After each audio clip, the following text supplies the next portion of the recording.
Welcome to Ragnar Riders Shop Talk, the ultimate pit stop for all things two-wheeled and roaring. We are mostly ordinary guys who live and breathe the motorcycle lifestyle. From our personal journeys to gripping product and accessory reviews, bike builds that redefine the road, the latest industry buzz, and a sneak peek into our future travels, consider this your front row seat to our motorcycling odyssey. So kick back, relax, and let the engines roar as we dive deep into the world of chrome, leather, and the sweet symphony of the open highway. Welcome to Ragnar Riders Shop Talk, where the rubber meets the road and the stories unfold in the wind. Welcome to another episode of Ragnar Riders Shop Talk. I am Randy Boren, and this is DJ Seeley and John Woody. All right, so we are back for another episode. We have talked about a gamut of things over the last few that we've done, but our main focus has been on cams and the torques and the horsepowers and things of that nature. I'm going to ask a question to these two gentlemen real quick before we get started in this episode and see if there's anything you guys want to add to that.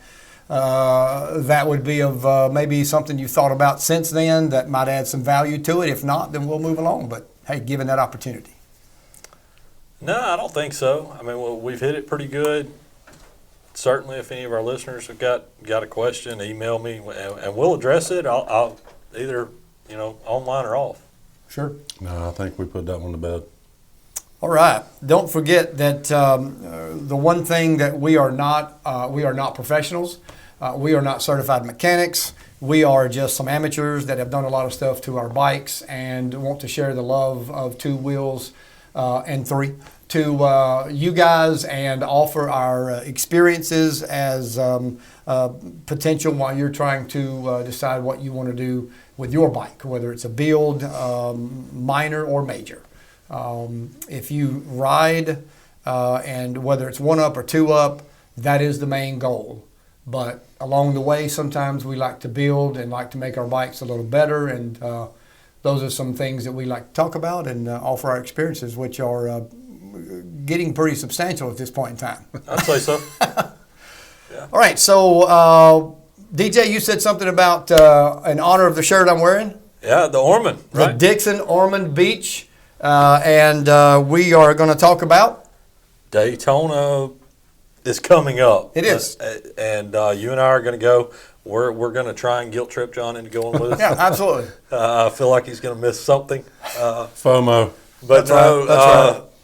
So yeah, I want to talk about rallies. I mean, rally season's coming up. It is. I'll tell you, when I first got into riding a few years ago, rallies were intimidating. As a guy getting started, you're not sure if you're going to fit in. You're not sure if you're ready for the crowd. You're not sure, what's it going to be like? Who's going to be there? How do things flow? How does it work? Should I be scared to walk down the street? What about the motorcycle clubs? There's a host of videos out there that I've seen pop up lately, and I kind of wanted to give our take on it. Sure. You guys have met my Uncle Tim that kind of walked me into this journey, and he has been going to rallies forever. 20 years is probably not an exaggeration. Goes, every year. And he was, encouraging me to go. He come down here Yeah. from the minute I got a bike. Hey, come on. And I just wasn't ready. The first time I went, not going to lie, I was nervous. I blocked off a few days, and I had an exit in mind. If I needed to leave, if it wasn't the thing for me or whatever, Right. I'd already planned my exit. Who fell, honey? I'll be home in just a minute. Right. But that's kind of what I wanted to talk about, because I feel like a lot of riders get into Harleys and they hear about these rallies, and it is such a big event, whether you're talking Daytona, Sturgis, certainly, Laconia, Thunder Beach, down in PC. Galveston. Yeah, there's a host of them, and you see these videos online, you hear the stories, but I don't think they're I think they're a representation of a very small piece of that puzzle. Yeah.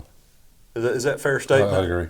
And I remember I was the first one of the three of us to go down to Daytona. I went down there, stayed with Tim, and I remember coming back telling y'all, I don't know if I can come up with a good reason not to go. Yeah. I had a good time. Yep. And so that's kind of what I want to talk about is you guys, what were your thoughts? Randy we know where he's at. He's on board. Sign me up, baby. I'm going. Well, I used to go. So when I rode Kawasaki's many years ago, Thunder Beach was really the only. It was short and easy. We used to go down there some. I rode a bike back then for practical reasons. There was no touring, air quotes there. But what we did, we'd throw a knapsack on the back of the bike and go down there and just. It wasn't because I never have been a party person per se, so it wasn't really partying. We just went around to hang around like-minded folks and bikes. It was just a lot of bikes there.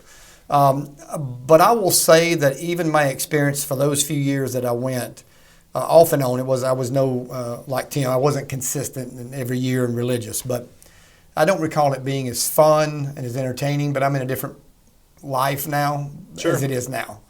And John, I know we've had this conversation multiple times, all of us. What rallies have to offer is a little bit of something to every single type of rider Absolutely. out there. I mean, would you say that? Yeah, I completely agree. And I guess the first thing that I would start off with is, I think, go back to you kind of referred to maybe a little bit of timidness, unsureness of what is a rally going to be like. I would say the motorcycle community as a whole is probably the most accepting community out there. And as you go to these rallies, whatever background people come from, you may be sitting at Saints and Sinners right there at Teddy Morris's, formerly known as, but anyhow, and you may be sitting there talking to a millionaire and a laborer that just trying to describe a dichotomy there, but everybody's just accepting, and I think the key point is that there is a mutual respect amongst the biker community that, hey, we're here as motorcycle enthusiast riders, right. And as long as you illustrate that mutual respect and receive that mutual respect, there's really nothing to be concerned about if you have apprehensions or concerns about whatever. But there are so many things that you can do at any given rally. If you want to be at the night bike scene where everybody's showcasing their bikes, that's available. If you want to be there doing the vendors and learning what's out there and talking and building relationships, that's available. Right. If you want to go out and do rides and see different, going up A1A up towards the lighthouse, I mean, that's a beautiful experience. You're right there on the beach. Anything that you want to make out of it is available to you at these rallies. So don't feel like, based off what you've seen on some videos, that's exactly what it's going to be. I think it takes, you may be a ditch digger, you may be a welder, you may be a banker, you may be an investment guy, you may have inherited your money, whatever your lifestyle is away from a rally. I think when we come to a rally, I think we all come down to here. We're just riders. We're just riders. We the biking community, the biking world, there are very few things, and I'll equate it to fishing. I do a lot of fishing, have all my life. That if I'm pulling my boat and I go somewhere and I see another guy pulling his boat, there's some camaraderie instantly right there. Mm-hmm. May not be going to the same tournament, may not be going to the same direction, but we both have the same passion, so there's a little bit of connection there. And I've told DJ multiple times, that is my feeling about going to a rally, is I am among, like-minded folks that you somewhat feel the same as I do, otherwise you wouldn't be here, because it's not cheap to go. It's not overly expensive, but it's definitely not free. There's money, and it takes time off of work. It takes time away from your family. But so in order to have that hobby or do that passion, you've got to be able to love it, enjoy it for what it brings to your life. Yeah, and I can say that unlike Randy's fishing, metaphorically going to a rally, sometimes you catch fish. Yeah. No, kidding. It's like assholes. There's one everywhere, no matter what. So. No, I mean these guys are right. There's something for everybody, and I would encourage you not to be intimidated. If you want to go. You'll know quickly where you fit in. Oh, absolutely. There's no qualms about that. You'll figure it out. Yep. You'll see people that you identify with more than others. You'll see That's places I don't need to go there, but there is something for everybody. I love the ride from Flagler to St. Augustine. Is it's not an exhilarating twisties ride, but it is a beautiful ride. Good roads, laid back, chill. Beautiful ocean views. Love that ride. We went to Destination. We spent a lot of time at Destination looking at the new parts, talking to vendors. That's where most of the vendors kind of. How much money would you say hang we've out spent at there. Destination in Let's the not last go. 2 years? Let's not go there. I don't know their wives want to know. Yeah, I don't know anybody. This is where you go bleep bleep bleep beep beep. Yeah. But you're right. It's and I mentioned this in one of our previous episodes. My brother-in-law and I rode to Daytona, then to Thunder Beach in the fall, and came back. We met some folks that goes to rallies every time the doors open at one, and don't know anything about the parts world or anything about. Now they may go walk around for a minute, but they don't go there to builds. They don't go to buy lights. They don't go to have stuff put on. They go there to ride, and they go there to meet other people. And see a show if there's one. There are some shows. You go to the racetrack. They got stuff, motor racing over there. They've got, what do they call the cage ride that they do? They've got one of those at Iron Horse. Oh, yeah. Just different things they've got in different areas. But some wouldn't have a clue about what we're talking about as far as, I went over and had, my tour pack lights all replaced or whatever, because that's not really what they're there for. Sure. So there's different aspects of it for different people. Yeah, I mean, if you want to go down there for the party scene, that's there. Trust me, Cabbage that is Patch, definitely I there. mean, Over to Main Street. Yep. Yeah, Main Street, Cabbage Yep. Patch. That's opportunities Yep. there if that's what you're looking for. But if if you're wanting to educate yourself on different parts out on the market, and I think, and I don't know, I may be getting ahead of ourselves, but that was probably my biggest takeaway once I started going to rallies. You kind of, I don't know, you kind of get conditioned into your local area, your local dealer. You develop a relationship with your parts guy at the counter. You develop a relationship with your service tech rider. And I'm kind of painting a picture here to where you kind of get blinders on of you're just getting a certain perspective. The beauty of going to some of these rallies and some of the bigger ones where you got more prominent vendors at, you've got the opportunity to build, let's just face it, relationships directly with the company. Sure. And I feel like we've been very fortunate in doing that, just I guess maybe through our southern hospitality or whatever. But I felt like, I can name off several vendors here that we have a relationship with that we could text at any given moment if we've got a question. Correct. With respect, don't get me wrong, of their time. But, the education that I got of being able to actually say, hey, I'm hearing this, I'm being told this, but I really want to do this. How do I make it happen? Oh, well, I'll tell you what, if you'll go see so-and-so down a few tents, he's got a bracket that will make that happen for you. I remember having that conversation with at the Clockworks tent. And they have a network of each other. And so as you get into the customer relationships. And so just realize that I think that's the biggest thing that I kind of was a wow factor for me was, your parts counter guy at your local dealer. Right. But as you go to these rallies, you have the opportunity to develop relationships directly with the vendors. That was huge for me. Yeah, that was cool for me too. And one thing, I heard somebody talking about this the other day on another podcast. I don't remember who it was. They're talking about Clockworks. Mm-hmm. And you can go to the rally, and I don't know how many Clockworks windshields will be there, but I bet it's one out of, would you say 5 bikes? Probably. It's going to have a Clockworks windshield. Oh, yeah. They're definitely dominant on the market right now. They are. But the guy that owns Clockworks is likely down in Daytona. You might see him. He is a bike guy. That's right. Yeah. And what I found is that so many of these manufacturers start out with a bike person. He was a bike builder, I think is how he got his start. He was a Yeah. bike Built builder, custom got into to windshields. I don't know his story. I'd love to sit down, buy him a beer, and hear his story. It's Well, if we bound find him to this be trip, astounding. we may do it. Yeah, Well, and we have done that with some Yeah. of the vendors. We have. We've sat down Yeah. and had a cold drink with Yep. them. but I can remember early on doing a handlebar job, and we've I guess all got KST bars on one bike or another.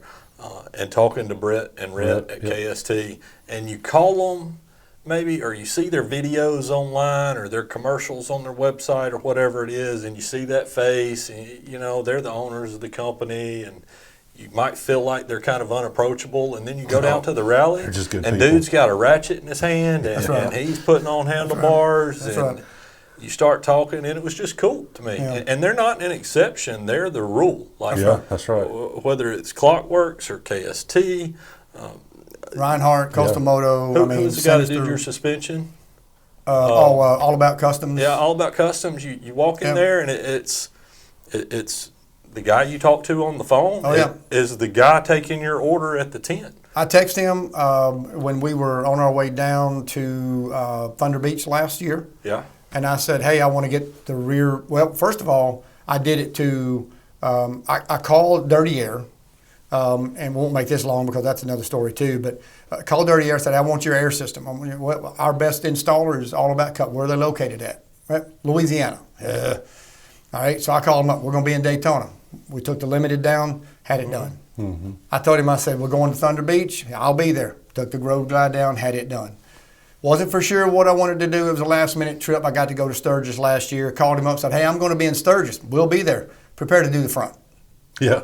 So we did the front while we were in Sturgis. So, yes, we're developing these and he said, well, we're slam, but he said, you've bought two from me. Come on, I'll work you in. You will get done no matter what. But on the flip side of that, to complement that, is by developing the relationships, having these conversations with these vendors, and you know, back to KST. I don't know that we've all three been there together, but I think all three of us at one time have had a bike at their field facility over in Georgia. Yep. And you know, they treat us like family. You know, when we walk up to them and their staffs at a rally or whatever, they remember us. I mean, and huge compliments and kudos to Absolutely. them. But it's all across the board. I mean, Kevin at Reinhardt. I mean, it's just that's huge for me. You and I, all three of us, work in an industry that requires us to develop and build relationships. That's not hard to do. Maintaining relationships is what's hard. That's right. Whether it's a customer or a peer or a boss or a subordinate, it doesn't matter. Maintaining a relationship. So we've got to know these people because we spent money at their tents, a lot of them. All right. So money is a powerful speaking tool. It is. So you'd like to think, well, that's why they're talking to me. That's why. That's not the case. No. When I was in Sturgis, I didn't buy anything from Kevin. He said, dude, here's my refrigerator. Where are you parking? I said, I don't know. I can't find anywhere. First time here. He said, well, this parking lot right here is your parking lot as long as we're here and you're here. He said, just pull in here and park your bike and then go walk wherever you want to. I got snacks. It was hot. Dude, I didn't buy anything from him that trip. Yeah. But he knows us. We've spent a lot of money. Yeah. But it's the relationship built from that perspective. And it's the same with the guy at Tony at Daytona Audio. Yeah. I went down there in the fall. Jeremy was looking for a head unit. I walked in there. You know, they only sell their kits. They're, you know, what they kind of put together. They don't do just radios or just speakers or piece it together. Just in the rally environment. Just in the because rally of all the environment. That's chaos. right, because of the chaos. They put systems together, kits together, Yeah. and that's all they're installing. But out of his words, he said, Randy, because you and your friends have bought from us, he said, we're going to make an exception. Jeremy, pull your bike in here. We're going to just put the head unit in your bike. That's all we did. And they did that just because of our relationship. Sure. Was that a huge deal for us? And Jeremy saw that. He was like, wow, that's pretty cool. Yeah, pretty is. Yeah. Same with Jason at Coastal Moto. I've bought wheels from him. And we pulled up there. He was interested in getting, started talking to him. And I had already heard Jason give his spiel to these other people. So I know what the prices are. He, you know, and I'll just use a number for a number. You know, $1,500 installed, $1,500, you know, 15 is pretty across the board. He told Jeremy, $1,500 install. He said, but since you know Randy, I would do it you for $1,300. that come right out of his mouth. And Jeremy was like, I said, oh, kind of hard to pass that up. I'm kind of an important person. I mean, you know, but with that relationship, like Jeremy had a little bit of an issue, so he's working with him. Like even today, he sent a new wheel to his house last month to try to fix the problem. So relationships, John, to your point, is enormous. That's on top of all the other fun stuff there is to But do. I really think that's just a testament to their customer service in general. Sure. I mean, these bike vendors and manufacturers of parts, They really do have great customer service. I'm not saying you're not going to run into snags here and there. I mean, we have supply chains issues across America, across the world for the last 2 or 3 years. That's a whole nother conversation that gets more in politics, but we'll stay away from that. But I mean, in general, really, the biker world is small with these vendors. They all know each other. They all typically work together and support each other. But they really care about the industry and their customers. They have great customer service, and just taking the time to get face to face with them, develop those relationships. It doesn't really matter who you are that walks up. Show a little bit of respect, carry on a conversation. They're going to treat you just like anybody else. Now, I will say, I have learned this, and even with people we have a relationship with, if you're interested in the parts discussion, go early in the rally. Oh my God! Go pre-rally. Pre-rally. Don't wait till the last weekend of the rally, because Jeremy had never these been guys have pre-rally. been working their tail off. They're tired. They've been That's working right. long days. They've been sleeping in their trailers. That's right. A lot of them will pack up a day early too. Yeah, I mean. Oh yeah, no doubt. I wouldn't go there, but yeah. So pay them the respect. That's right. If you're actually in intentions of going and doing something, go early. Yep. Get there before the crowds, the weekend crowd. And they only take so much of certain items. So Yeah. if you wait too long and you want this, then you may get there and you're not happy. Yeah. That happened with some folks we saw with Suicide Choppers. Dude, his stuff is selling off the shelf like it's a religion. Yeah. And I told him, I said, it's pretty cool because you're over here slammed, putting stuff on people's bikes. And right over here is Rick Rack. And over here is the Fairing Exchange, and these people are selling your product, and they're just as busy putting your stuff on there. So you're winning and winning and winning. Right. But yes, you're right. Go there early. Jeremy had never been pre-rally. He had already kind of been in the heat in the middle. He goes, dude, this is the ticket. And I said, Oh yeah, that's night and day we difference. stumbled across it kind of accidentally, but I don't know that I would do it any differently ever. Would go in pre-rally. I enjoy the rally, but the pre, when there's not a lot of people there, the Bretts and the Retts and the Kevins and the Jasons all get time. They got a few minutes to come over and talk to you and chat around, kick around about what you've done. And, Sure. that's good stuff. And the beauty of it is you get all that done. And then you got time in the later rally that if you want to go to the party scene, if you want to go do some rides or whatever, there's more people that have gathered. Yep. So, you get all that knocked out, and you're not doing that when the mass crowds are going up and down the alleyways of the rally. I mean, So, DJ, let me ask you a question here. What do you think? You're a manufacturer or an installer. You've got a tent, and you're putting on a product, and your livelihood depends on people coming into your tent, buying your product, and you putting it on. How much do these people bank on their product going out into the motorcycle community and making an impact? I don't know whether you can scale it on a 1 to 10 or 100% to 0%, but you got something done. Now you're going out to these, in Sturgis's case, 500,000 motorcycles visit that place, or Daytona where there's a couple hundred. What is it that you're depending on for that to go out? You're sending them out, almost like a disciple. You're sending them out to the masses. What are you wanting that to do and say? Certainly I think they're looking for word of mouth marketing. I don't know if that's, where'd you get that done at? Yeah, that's cool. Yeah. John and I have joked about this. We were at a dealership a little bit north of here, not too terribly long ago. These three guys pulled up, and I kind of hit John on the shoulder, and I was like, look, check it out. They've all three got the same cup holder. Yeah. But I laughed about that.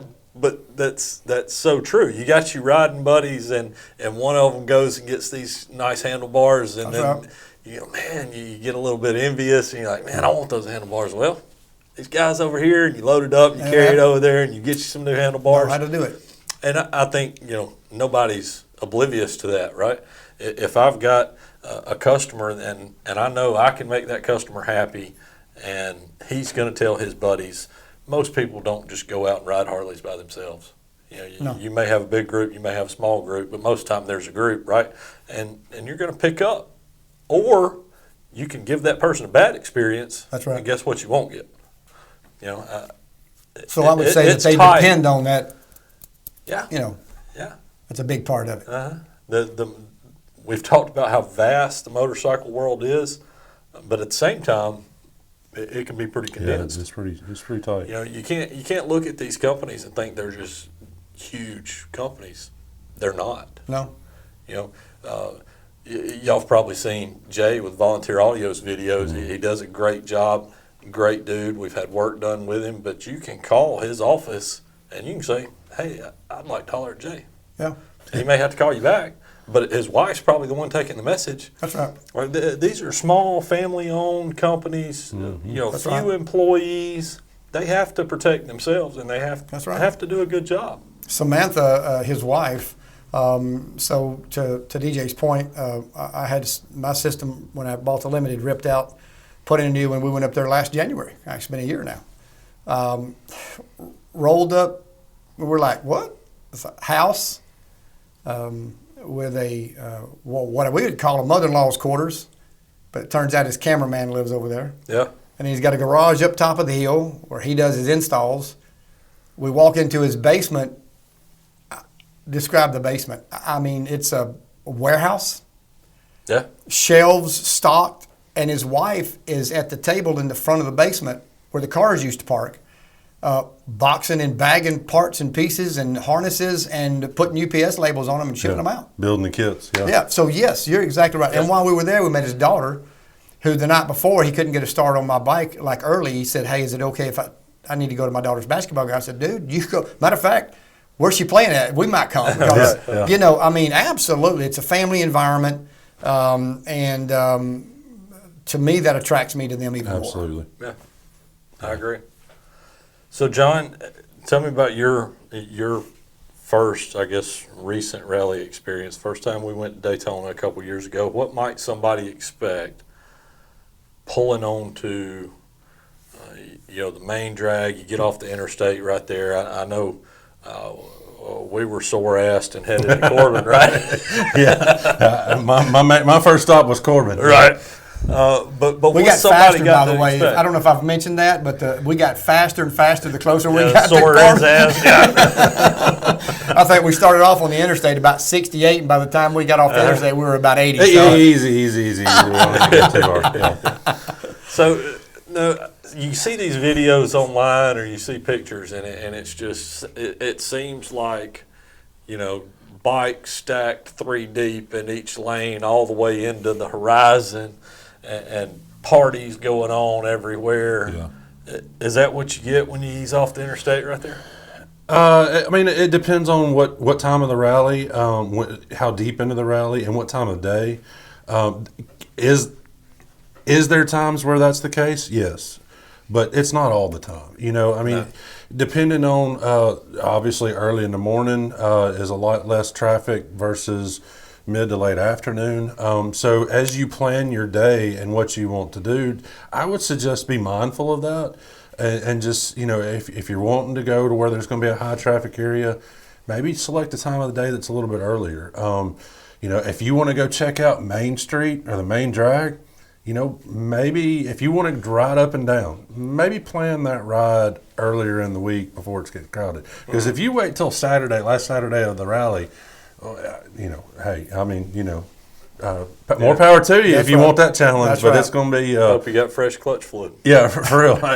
Yeah, and I hope it's not 95 degrees plus too. So well, you know, it's those rallies that go those 10 days or cover 2 weekends, Yeah. like Daytona, Sturgis, Laconia, Myrtle Beach, some of those guys.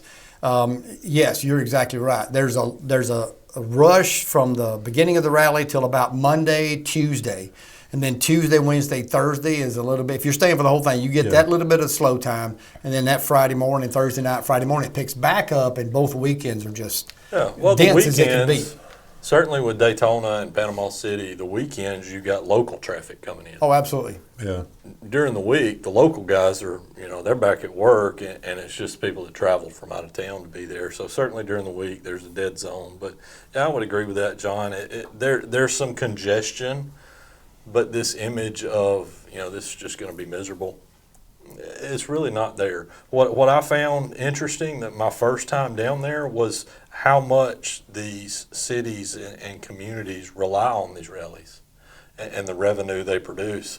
And I can remember just kind of being astonished that The first time I went to destination, I parked at the gas station there and there's somebody there directing traffic, and you pay a little bit of money to park, but hey, whatever. But the gas station's closed. Yeah. Yeah. Like there's no cars coming in and out. Yeah. It's just motorcycle traffic. You go in, you park, you go into destination, do your thing there, you go back to your bike. I felt like it was very well organized as Yeah. having 500,000 motorcycles in a city Sure. for a week could be. But that was kind of a relief for me, as Yeah. how accommodating businesses were. I mean, there's entire businesses that just pack up and move out for the rally, and somebody else comes in and They lease their space. they're opening up parking lots. I remember the first time I went to Main Street, there's a church over there right at the bottom of the hill that opens their parking lot, and you know, they're, I think if you'll accept this track, you can park here or something. Yeah, But yeah. it was cool to me. Yeah. You didn't have to deal with going up and down Main Street if you didn't Right. want to. Certainly, if you want to, It's there. it's there. Yeah. But you don't have to. Yeah. You can park down at the bottom of the hill, top of the hill, a block over. There will be somewhere for you to park and people Yeah. around watching. Don't be afraid of that. No, it's really no different than, you know, leaving your house and making a run to the store for some milk and bread. I mean, I can, you know, between the three of us, at least since we've all been riding together, we've been to Two Springs, Two Falls, and this spring will be my fourth trip, and I have learned Daytona. I mean, I've learned. So the more you go, the more you'll get comfortable and familiar. Like when I was there in the fall, I went to places and parked in places and had routes to get to locations that I learned that were different than the first time we went. Oh, yeah, absolutely. It makes a big difference in learning the terrain, the layout, how to get places quicker. You know, and of course, they're constantly moving cones and routing traffic based on what they feel the need's going to be. This fall, when we were all there, did you notice that Destination Daytona was completely redone? Yeah. They had more lanes closed off for the bikes. Yep. And the U-turn there at the red light was no longer available. It was pre-rally. You had to go on down. But Yeah. once the rally started Yeah. on like Friday morning, whatever that was, they Yeah. closed that. So you had to go on down a mile or two and Yeah. loop and come back around. But that's So- actually a good thing. Oh, know I that agree, seems like absolutely. an inconvenience. But they're there's a reason constantly why. being aware Yeah. of what's going on and making sure that they're accommodating, as you said, you know, everything as well. So if you're, you know, listeners, if you're a first time, this is your first trip to go to, say, a Daytona or a rally or whatever, I would, and back to DJ's question, if you're worried about that congestion because of maybe your skill level as a rider or whatever factor it may be, but if that's a concern about the congestion and you know, and just wearing your clutch out as you're going down Main Street or the Strip or whatever, you know, plan your trip such that you can, there's houses that you can rent. You know, maybe you don't stay on A1A. You know, I took my brother down there for his first experience, and we rented a house back kind of about 10 miles up the road from Teddy Morris's, Destination Daytona.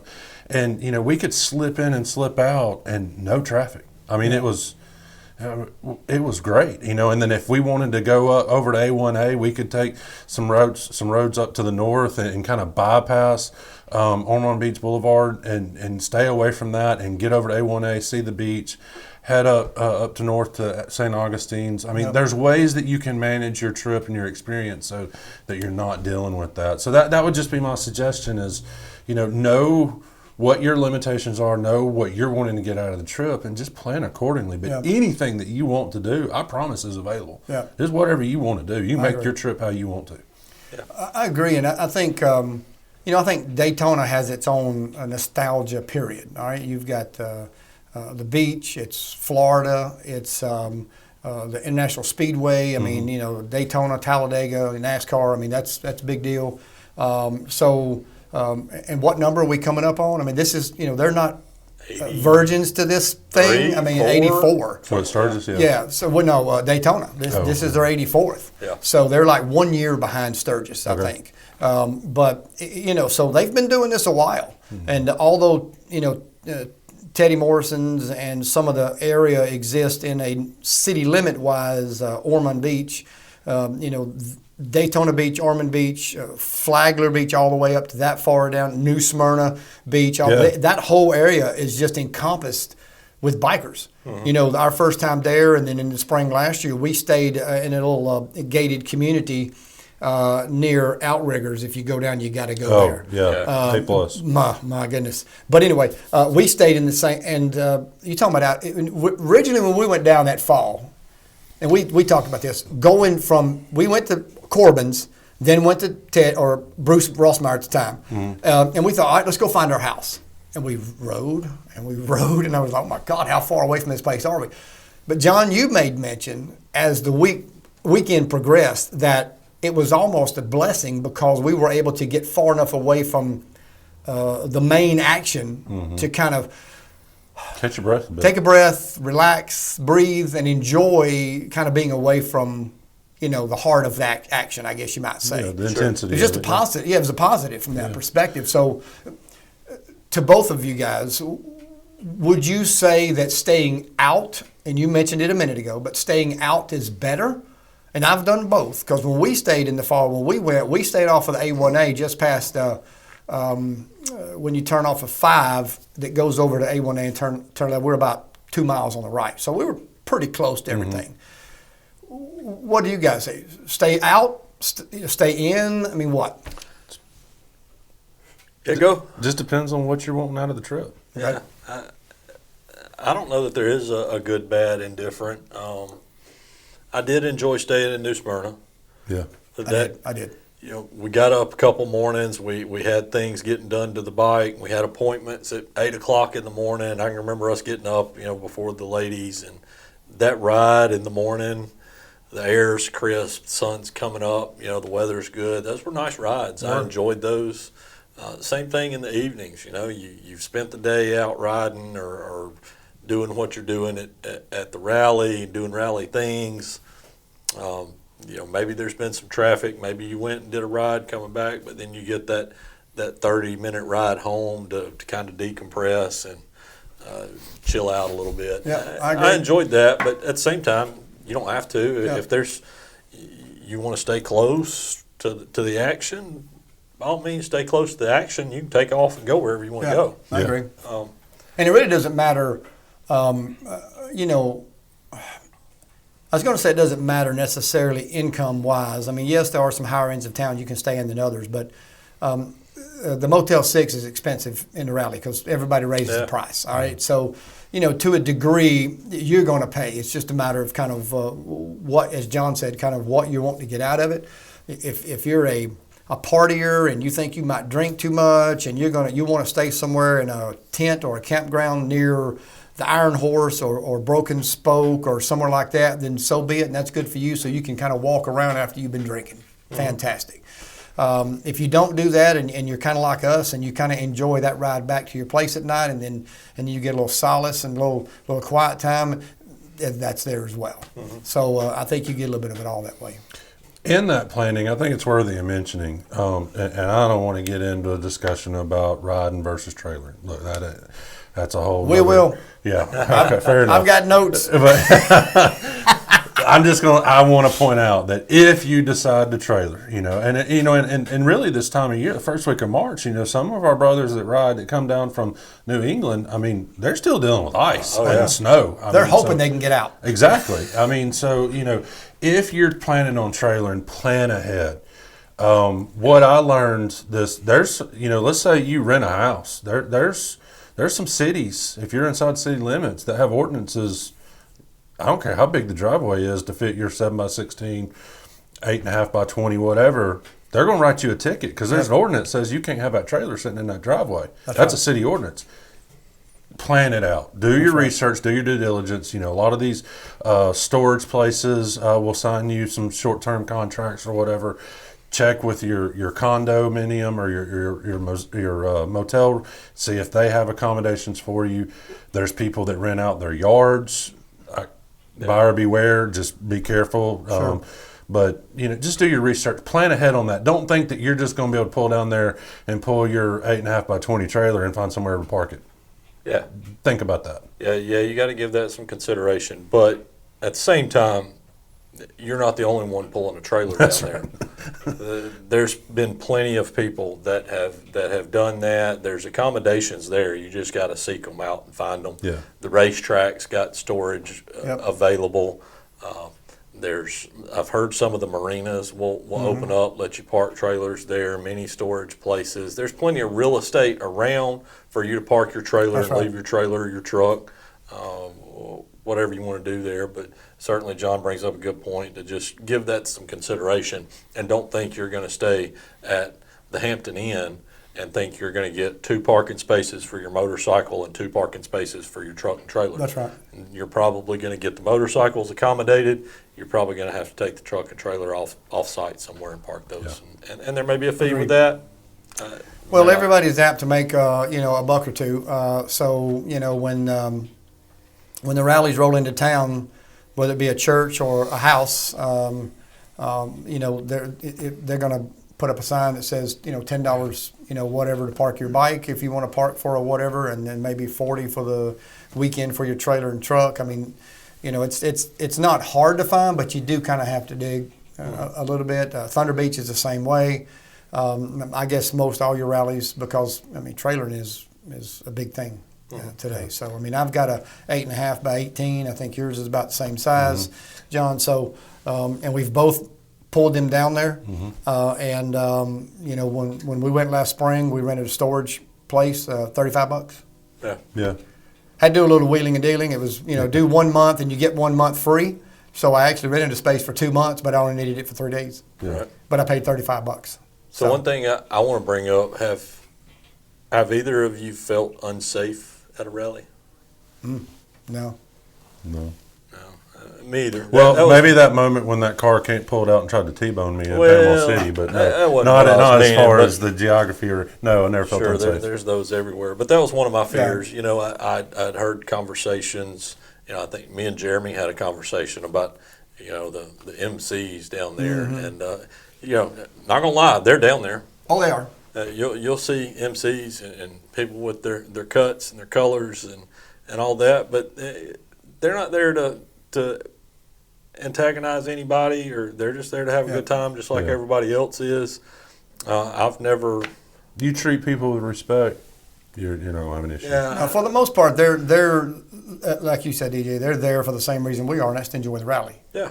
Could something happen that could invoke a situation? Oh, absolutely. But I don't. I'm not going to do anything. And he's not going to do anything for the most part. You guys know my feeling on this. We haven't done a lot of discussion on it. Maybe one day on a podcast. But I'm not an MC fan for the most part. They do them. They've got them, and they're big. If you're in it, it's borderline of religion. They're proud and they wear their colors, like you said. But they come down in groups and they come down to have fun, to enjoy. Are there exceptions to the rule? Yes. But so far in the 2 or 3 years we've been going down there, I haven't seen an incident yet. Have you felt like you ever felt worried about your bike being parked at this lot, or has that been a concern of yours? No, and Jeremy and I parked when we were down there in the fall for Main Street. 2 nights we went down around, I want to say it's probably around 8 o'clock, and we stayed till after midnight both nights. We didn't have anything else to do, and we were just watching the activity. Done a lot of videoing and things. And about halfway down Main Street, there's a road where the police set up. But there's 2 parking lots back there on that other street. They're lit up, but we parked back there without even hesitation. And there were hundreds of bikes back there. And somebody could have easily walked through and done some stuff or whatever, but I don't recall there being any incident at all. I'm sure there's stories, and hey, if something bad's happened to you at a rally, I'm sorry, but I've never felt any kind of way. Certainly, don't be stupid. If you got something valuable, don't leave it hanging on your handlebars. That's right. No, But you're right. I've never felt like there was somebody going to be rummaging through my bags or something. Sure, I lock my bags, but I don't think there's people out there to vandalize motorcycles. Yeah.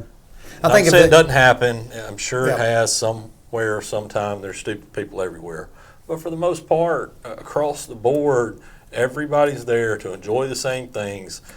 Everybody knows what that bike may mean to you.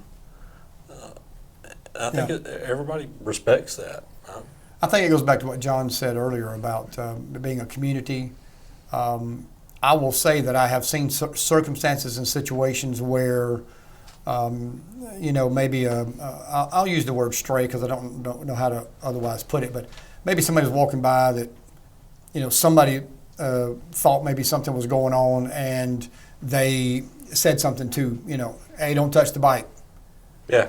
Hey, don't mess with that, whatever. Maybe somebody. And it was kind of funny because it wasn't even their bike. Mm-hmm. They don't know whose bike it was. But they were just protecting It's another mutual brother's respect, bike. yeah. That's right.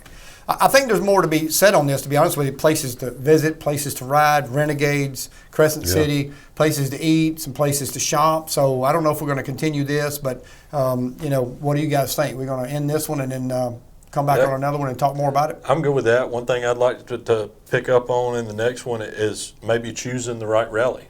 Yep. We've had conversations. Some rallies are more geared towards this aspect. Some are to this aspect. Some are to this aspect. So I'd like to hit on that. It's probably more than we want to get into right now, but I think it's a valid topic. Sure. Guys, thanks for joining us for another episode. And if you are looking for us on social media, it is at RR Shop Talk on TikTok. I believe it's rr.shoptalk on Instagram, and Facebook is Ragnar Rider Shop Talk, and our email address is rrshoptalk@gmail.com. awesome. God bless you. Until next time.